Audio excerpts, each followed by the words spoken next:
programari de la història de l'art. Josep Berga i Boada va ser un artista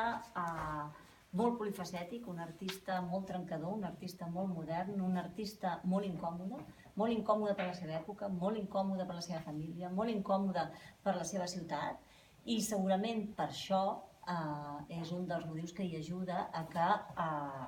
va ser una persona que molt aviat, ja de molt jove, es va desvincular de la seva ciutat, va marxar, se'n va anar a viure a Sant Feliu de Guíxols, va anar a treballar com a artista, va anar a ser el director i professor de l'Escola d'Art de Sant Feliu i, per tant, és un artista d'aquells dels quals en diem que cal